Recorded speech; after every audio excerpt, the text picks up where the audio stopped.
Tagumpay ang resupply mission sa West Philippine Sea na paghahatid ng pamasko sa mga tropa ng Pilipinas na nakastasyon sa 9 na okupadong isla.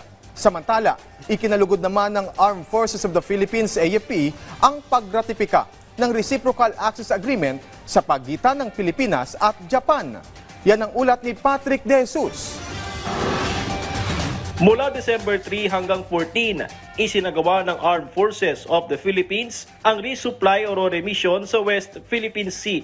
Hinatira ng pamasko ang ating mga tropang nakaistasyon sa 9 na okupadong features ng Pilipinas, kabilang ang Parola Island at BRP Sierra Madre sa Ayungin Shoal.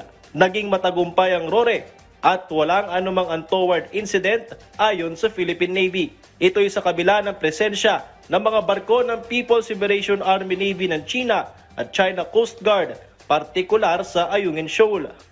Yung highlight ng ating RORE was the delivery of the Noche Buena packages to our troops. Mataas ang kanilang moral.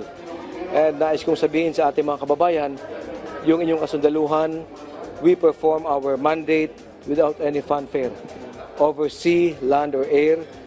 Samantala, ikinalugod naman ng AFP ang pagratipika sa Senado ng Reciprocal Access Agreement sa pagitan ng Pilipinas at Japan, kung saan 19 na senador ang bumoto sa resolusyon pabor dito. Inaasahang lalalim pa ang defense and military cooperation ng dalawang bansa sa tulong ng mas malawak na pagsasanay na magpapalakas sa ating maritime domain awareness, intelligence sharing, at humanitarian assistance and disaster response. May hahalin tulad ito sa Visiting Forces Agreement ng Pilipinas sa Estados Unidos at Australia. Hindi naman nabago para sa Japan ang paglahok sa mga pagsasanay na kasama ang Pilipinas, kung saan sa isang maritime cooperative activity sa West Philippine Sea nito lamang buwan ay kasama ring naglayag ang kanilang Murasame-class destroyer ship na JS Samidare.